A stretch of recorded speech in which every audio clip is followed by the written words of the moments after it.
Happy birthday, nephew.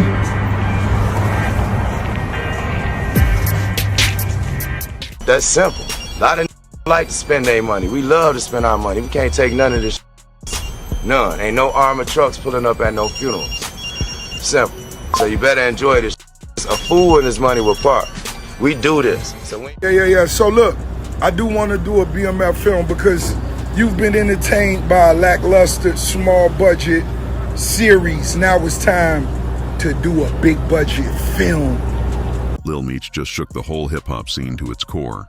He's straight up calling out Rick Ross, accusing him of finessing Big Meech out of a jaw-dropping $120 million. And now, that claim's spreading faster than wildfire. What started as a few quiet whispers online has turned into a full-blown war. BMF versus Rick Ross. This time, it's not rumors or trolling. It's real smoke and nobody's backing down. Would lead to February 13th, the Big Meech benefit concert. It's gonna be iconic. Too many names to list, but let me salute some of the legends. Lil Baby, Boss Man D-Lo, 21 Savage, Sexy Red, Ricky Rose. Now, this the first time it's ever been done. Me performing BMF with the icon himself. This gonna be special. Epic. Get your tickets right now. I'm back. A quick Google search for you says that your net worth is $20 million. I know I got more money than that. I might go 70 days without looking at my exact total amount of my money because it gives me anxiety, keep looking at numbers all day. It's like when you put money in stocks, the stock trader told me, say, put a lot of money in stock, don't keep looking at that. It'll drive you crazy. The streets are lit up, timelines going crazy, and fans are split right down the middle. Everyone's asking the same burning question. Did Rick Ross really play one of the most respected street icons for fame and fortune? The noise is getting louder every hour and it's starting to feel bigger than gossip. This one hit deep because now it's personal. Right now, my shoulder broke, but we still getting to the money. We still count paper. This ain't a pump and dump, baby.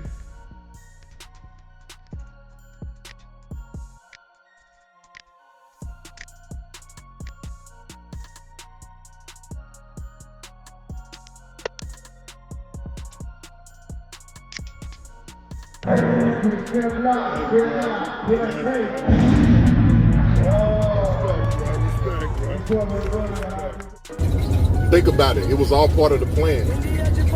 50 Cent and Rick Ross, they set up Big Meech. Freeway Ricky, Rick Ross, and now you got 50 Cent, he owning the rights to beat. At first it looked like a dream comeback. Big Meech had finally walked free last October, and the culture was hyped to see him rebuild from the ground up. Everyone thought this was the start of a legacy reborn. The movie deals, the business moves, the generational power plays. It was supposed to be his moment to turn history into empire. Take a picture with Rick Ross. Put your back against the wall and just slide down. Then came Ross, talking bigger dreams and even bigger money.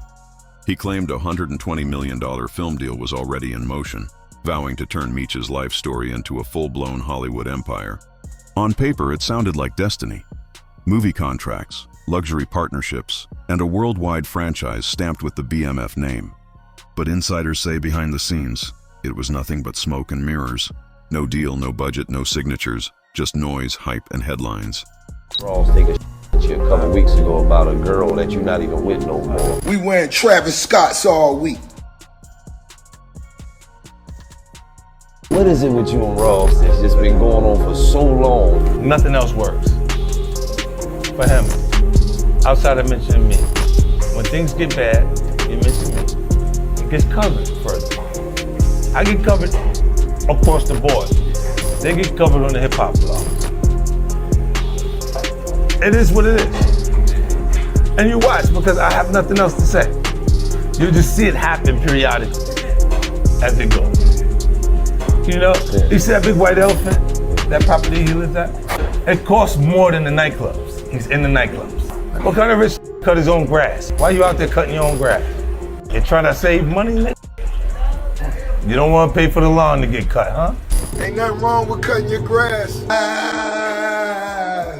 People close to the situation say Ross ran the play like a seasoned pro. Slick talk, heavy promises, and high-level connections that never really came through. Big Meech saw it as loyalty, but others saw straight through it. Manipulation disguised as friendship. In the end, Ross walked away with more fame, while BMF's image got caught in the crossfire. One insider even said, "We felt bad for Lil Meech, but the OGs should have known better." This wasn't loyalty, it was business. And in this game, loyalty don't always stop you from getting finessed. Biggest boss Ricky Rose just got word. Meech concert not happening tonight, but 3:05 is going down at the office. Meet us there. Bam! Meanwhile, 50 Cent, the man who built the real BMF legacy with his hit TV series, was watching it all unfold from the sidelines, but not for long.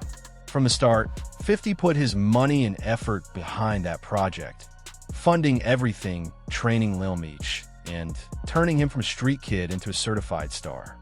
When that song came out, that's probably like the hottest I ever seen a rapper. People was confronting Ross everywhere, 100 deep, with Larry Hoover Jr. 100 deep to confront Ross about saying the old man name in the song. Even some of the BMF guys for saying he think he Big Meech. When it come to Meech, Meech had guys getting BMF tats on their face in the pen. 50 handled that story like it was sacred, shaping it into one of the biggest TV hits in the culture. But the moment Lil Meech started hanging around Rick Ross instead of the man who built him up, everything changed. The quiet tension turned into a Cold War, and before long, the subliminals turned into real shots. I'm Big Meech, entrepreneur here at 5 Star Smiles to make sure that my smile is right forever. First off, image is everything to me, you know, so the first thing people notice is the smile. So knowing that I was going to be doing probably interviews and stuff like that and be in the limelight, wanted to make sure that was the first thing I had did. And that's the thing, like a lot of people in the prison, they neglect that. That's when 50 did what he does best, trolled with surgical precision. He started clowning Ross online, cracking jokes about sending Wingstop wings straight to Big Meech's prison address. Funny on the surface, but underneath it all, the message was sharp. Ross wasn't honoring the legacy. He was milking it.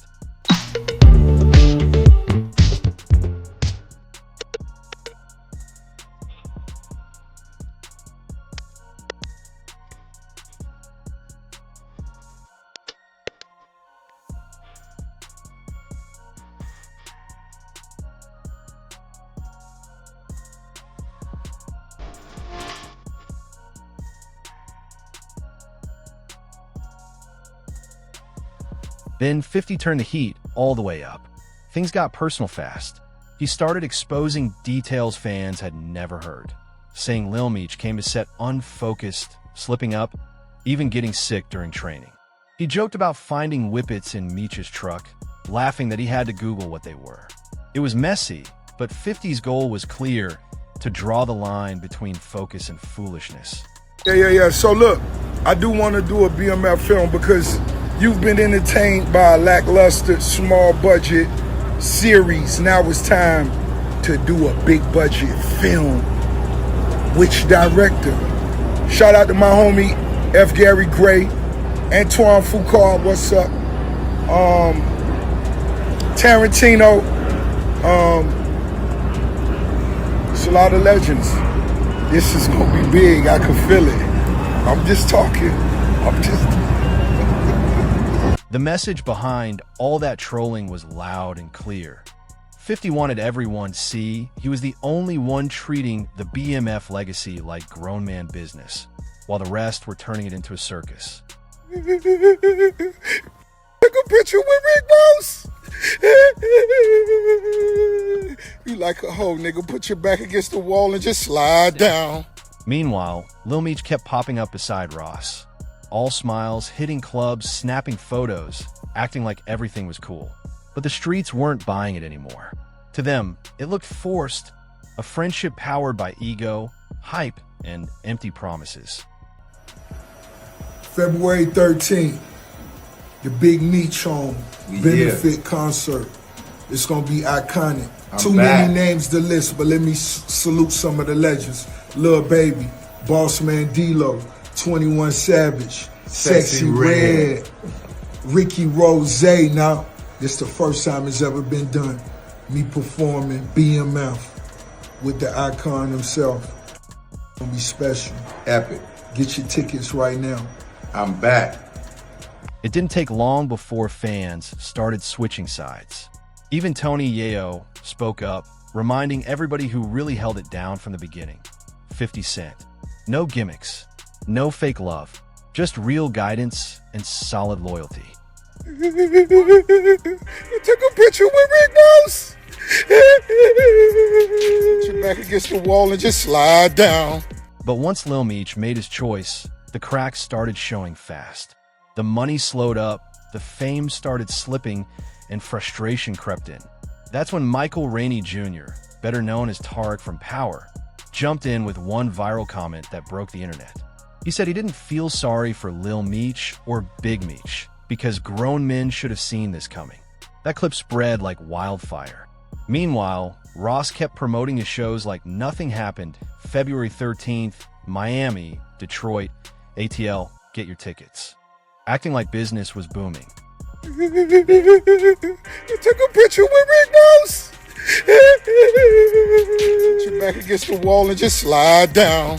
When 50 saw that, he went off again, backing up Michael Rainey Jr.'s words and calling it what it really was, weak loyalty and bad judgment. His message cut deep. Lil Meech had swapped loyalty for clout, while Ross was once again cashing in on another man's name. And truth be told, it wasn't anything new. Insiders say Ross has a long track record of leaving his own people behind once he's done with them. Yes, Charleston White is correct. I'm a rapper, not a dealer. Be sure to catch my new show, 50 Cent, 50 Ways to Catch a Killer. Sources even claimed Ross once let his own crew get jumped in Canada, just to test their loyalty. Cold move. Calculated. Classic Ross behavior. Trying to decide how we gonna roll at this Meech concert tonight. 2 Lambs, 4 Raris, 5 double R's, something like that. Right on cue, Ross tried to flip the whole script again, announcing a so-called BMF movie that he said would outshine 50's TV version. He even started name-dropping big names like F, Gary Gray, and Tarantino. But let's be real, that sounded like straight-up cap. I'm seeing a lot of about the Big Meech concert getting canceled. What I'm not seeing is anybody blaming Rick Ross for this. Nobody is saying, yo, Rick Ross. It was Ross doing what he always does best, talking loud, staying viral, keeping the spotlight glued to him. But this time, the tables turned. The culture started peeping the act. Even Whack 100 jumped in, calling Ross the real villain in this whole saga. No filter, no hosetasjen. He said Ross was never loyal to Big Meech, just a smooth manipulator using the BMF name to take cheap shots at 50. And honestly, he wasn't wrong. If Ross truly respected Meech, he'd have moved in silence instead of turning it into a circus. A quick Google search for you says that your net worth is $20 million. I know I got more money than that. I might go 70 days without looking at my exact total amount of my money because it give me anxiety keep looking at numbers all day. It's like when you put money in stocks, the stock trader told me, say, put a lot of money in stock, don't keep looking at that. It's gonna drive you crazy. A one-man parade of fake loyalty and loud clout chasing. Every post, every interview, every flex, it was always about him, never about BMF. It became clear Ross had one mission, to keep that spotlight locked on himself. He waved Big Meech's name around like a trophy, just to keep his own image shining. And that alone said everything. Think about it. It was all part of the plan. 50 Cent and Rick Ross, they set up Big Meech. Freeway Ricky, Rick Ross, and now you got 50 Cent, he owning the rights to be. Ross wasn't moving for the culture. He was moving for clicks and attention. Since day one, he'd been playing both sides, feeding Meech dreams of million-dollar film deals and generational wealth, while the only empire really expanding was his own. Behind the scenes, he even stirred up tension between Big Meech and 50 Cent, the same man who actually gave BMF new life on screen. When the smoke finally cleared, all that remained were empty promises and headlines that never meant a thing. This is the gentleman's side of Meech, right? Yep. The plane lands Friday night. It's like 12 midnight. Alex calls me. He's like, yo, Chris, Meech needs the biggest suite in Cancun. I'm like, I ain't no travel agent. He's like, no. When I landed, they told me that you got the presidential suite at the Coral Beach. I'm like, are you crazy? Like, I love Meech, but I'm not giving him my room. I'm like, yo, man, I'm not giving him my room. He's like, he'll give you $60,000 right now. I was paying $3,000 a night.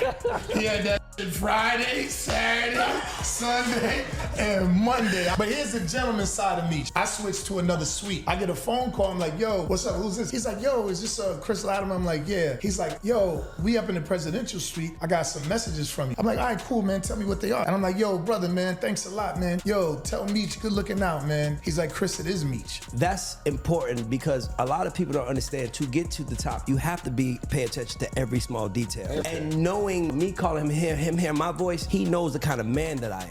Ross jumped online flexing harder than ever, bragging about buying other artists' masters and taking slick shots at 50 Cent.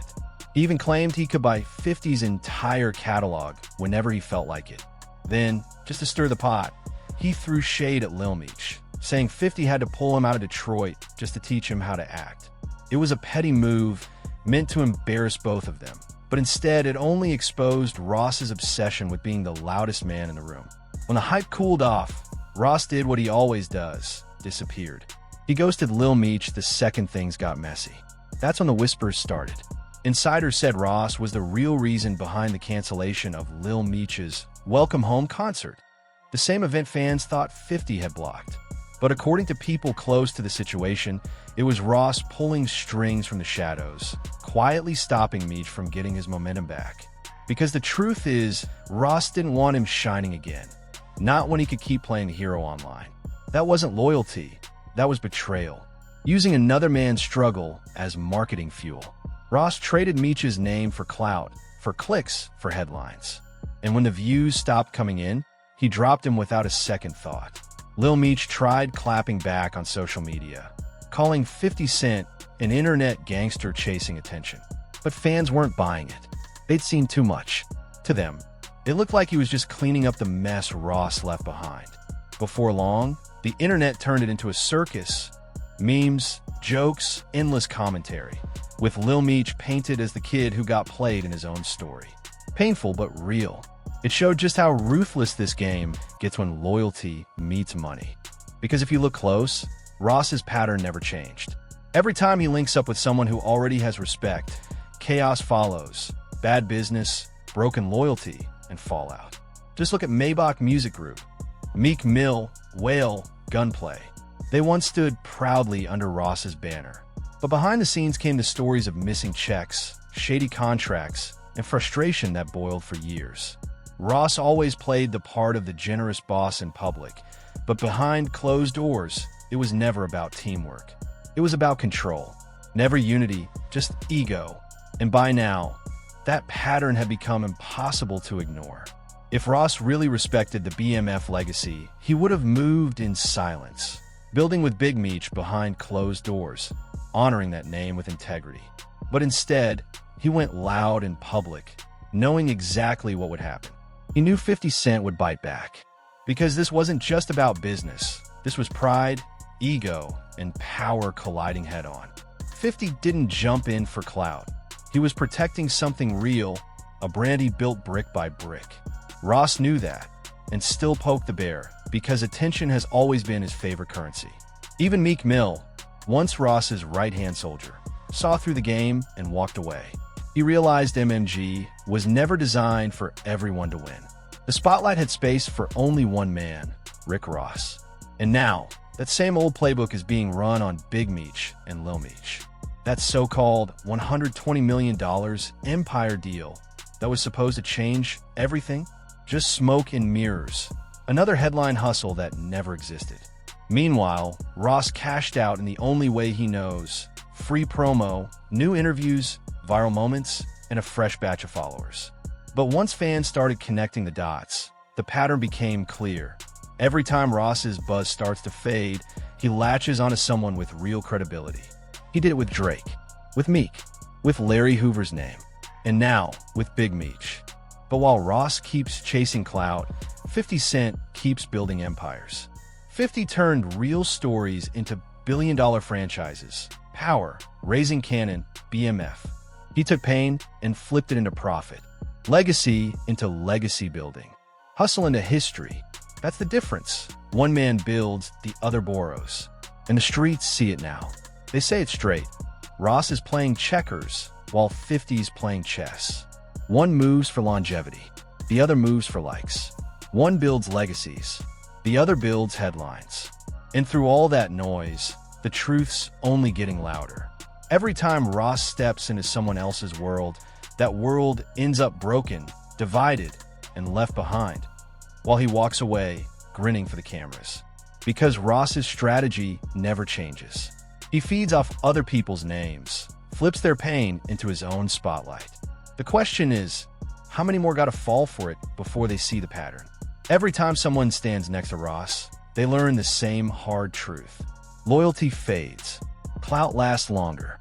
And if you rewind far enough, you'll see this isn't new. Ross been rehearsing this same move since day one. It didn't start with Big Meech. It started with the real Rick Ross, the original drug kingpin whose name the rapper stole while the man was still behind bars. He built an entire career off another man's life story. The real Rick Ross even sued to get his name back, but the rapper didn't flinch. He doubled down and milked that myth until it became bigger than the truth itself. He did it again with Larry Hoover, dropping the Chicago legend's name in tracks, interviews, even visuals, using real street icons to boost his own fame. And now, the same playbook's being run on Big Meech. Another legacy borrowed, twisted, repackaged. Only this time, the streets are watching closer than ever. They see how Ross turns real pain into content, real loyalty into clickbait, and real legacies into marketing campaigns. And while he keeps winning the attention game, the people who believe in him lose something you can't buy: respect, reputation, and peace of mind. Meanwhile, 50's name just keeps getting stronger. While Ross plays loud, 50 plays long, stacking projects, flipping stories, building real value. He's not chasing validation, he's building longevity. And here's the craziest part. 50 warned everybody about Ross years ago, called him out as a fraud before it was cool. Now, those words are aging like prophecy. Fans got receipts, screenshots, and interviews to back it up. Ross moves for attention, not authenticity. One viral comment summed it up perfectly. Rick Ross is a fraud. Period. He ruined a whole legacy chasing clout. That hit because it was the truth. The pattern's always the same. Ross shines by attaching himself to people who already got real credibility. He steps in, sells the dream, drains the energy, and vanishes when the smoke clears. From MMG to the streets, the story never changes. Even that hyped-up BMF movie, the one with Tarantino and Antoine Fuqua's names floating around, pure smoke. No script, no $120 million deal. Just another headline to keep Ross trending while everyone else cleans up the mess. Now Lil Meech is left facing the backlash. And fans are asking the real questions. Did loyalty blind him? Did he trust the wrong man? Or did he walk straight into a bigger hustle he never saw coming? Either way, it's a hard lesson. Because in this industry, image is everything. And Ross? He's mastered that illusion too well. When the noise dies down, he just finds a new name, a new wave, a new spark. And every single time, chaos follows. Relationships break. Reputations crumble. And somehow, the only one still standing tall is Rick Ross. Even his old circles started backing off. Artists whispering about missing checks, shady paperwork, and empty promises. To them, Ross's empire isn't built on loyalty. It's built on illusion. Every move made for exposure. Every headline designed to look powerful, even when it's standing on someone else's foundation. So now the streets are asking, was Ross ever loyal to Big Meech? Or was he just trying to be Big Meech in the eyes of the culture? Because if you follow the trail, it's clear. That BMF anthem that made him famous, it wasn't a tribute, it was a takeover. He didn't honor the legacy, He absorbed it, built his brand off another man's pain, another man's story. And that's the sad truth. Big Meech's name deserved better. His story was supposed to represent redemption and rebirth, not manipulation and confusion. But once Ross stepped in, the narrative shifted. It stopped being about rebuilding a legacy and started being about chasing clout. Now, as everything unravels, fans see it for what it is: ego, manipulation, and addiction to attention. So what's next for BMF? Can Lil Meech rebuild what he lost? Can Big Meech reclaim the story that was his from the start? Only time will tell. But one thing's certain: 50's words hit harder than ever. Real ones build, fake ones borrow. And right now, the streets know exactly who's who.